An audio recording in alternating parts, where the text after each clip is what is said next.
Tatlong tips ni Ate Tintin na pwede mong gawin para hindi ka ma-stress sa iyong tindahan, hindi ka mahirapan, sisi. Kasi nga, minsan, yung mga bagay na nakakapagbigay sa atin ng bigat na dibdib, lagi mong iniisip na go-overthink ka. So, ito, pwede mong i-apply sa sarili mo para hindi ka naman ganun ka-stress sa iyong tindahan. So, number 1, mga kasari, na pwede mong gawin, huwag kang magpautang. Sa mga wala pang tindahan dyan, pero nagbabalak na magkaroon ng tindahan, huwag mong subukang magpautang. At kung ikaw naman ay kagaya sa akin, may tindahan na, may mga pautang ka pa, nai-stress ka, kasi may balance pa siya sa iyo, pero hindi na nabili, lumipat na sa kabilang tindahan. Dinaan-daanan ka na lang, kala mo wala siyang utang sa iyo. Kasari, syempre, pinakamaganda dyan ay singilin na muna. Ako, ang ginagawa ko para masingil ko, nilalambing-lambing ko muna sila. Hoy, Suki, kamusta ka na ganyan-ganyan.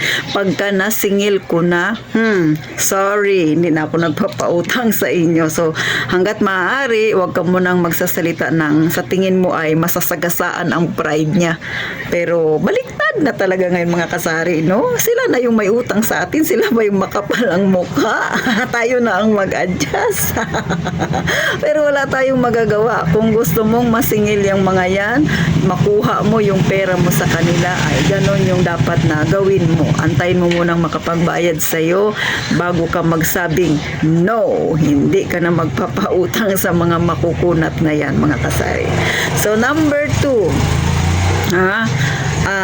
huwag mong ikumpara ang tindahan mo sa katabi mong marami, malaki, o diba? Kasi na nakikita mo, titintin yung katabi kong tindahan, maraming paninda, malaki ang tindahan, ang ganda-ganda ng tindahan niya. Tapos pagtingin ko sa tindahan ko, naku naman. Huwag kang mag-alala, sisi. Ako man, yung tindahan ko ay masasabi ko rin, naku naman. Kasi nga, hindi nga kagandahan. Pero, never kong kinumpara yung aking tindahan sa kabilang tindahan. Bakit? Wala nang ang kakampi yung tindahan ko. Tapos, ikaw pa mismo yung ganon sa tindahan mo. Huwag ganon, sisi. Ang lagi mong isipin, magkakaiba kayo ng kapalaran. Yan yung tindahan niya, ito yung tindahan mo. May parehas man kayong paninda, pero syempre depende pa rin yan sa pagpapatakbo. At huwag mong isipin na malaki yung benta niya, sa'yo ay maliit. Kasi nga, pag lagi mong kinukumpara yung tindahan mo sa kanya, instead na makabuo ka ng maging plano mo, makabuo ka ng mga pwede mong gawin sa yung tindahan para umasenso, ay hindi na, kasi napanghihinaan ka na ng loob. Kasi nga, lagi mong ikinukumpara ang tindahan mo. Mag-focus ka doon sa tindahan mo, huwag sa katabi mong tindahan. Mag-isip ka ng mga pwede mong gawing strategy na makakatulong sa tindahan mo para bumenta ka. At kung sakali na maranasan mo ang tumal, kagaya ng nararanasan ko ngayon, halos mag-iisang buwan na yata itong tumal na ito. Mga kasari, chill lang. Kasi 'di ba ang sabi nga, ang bola ay bilog. Hindi yan palaging nasa ibabaw ka, hindi rin palaging nasa ilalim ka. So ganun lang ang pwede nating gawin. At hindi rin naman ibig sabihin na nasa ilalim ka ay panghabang buhay na yan na nasa ilalim ka. Ang gawin mo, mag-isip ka ng mga paraan na pwede mong idagdag sa iyong tindahan. Ano pa ba yung pwede mong gawin mong pagbibisihan? So doon ka mag-focus, hindi doon sa tindahang katabi mo. At huwag mong isipin na mas malaki ang kita niya kesa sa iyo. Kasi hindi mo naman alam kung may mas malaki siyang bayarin kesa sa iyo. Ganon. Ang isipin lagi, kahit na maliit ang benta sa buong maghapon, ang mahalaga ay nakakaraos ka. Yan ang huwag mong kakalimutan lagi. Siyempre, pag-pray mo yung tindahan mo, mga kasari. Next, pangatlo na pwede mong gawin para hindi ka ma-stress sa yung tindahan, na lagi kang nakatutok doon sa kabilang tindahan, mga kasari. Manatili kang positibo. Kasi pag laging negative yung iniisip mo, siyempre, sumasama yung pakiramdam mo. Pag sumasama yung pakiramdam mo, hindi ka nakakagawa ng magandang diskarte, kasari. So, sa titintin, ranas ko yan, yung ganyan, yung lagi kong iniisip na ganito, ganyan, ganyan. lalo na kapag matumal mga kasari. So syempre hindi natin maiwasan na nababagot ka.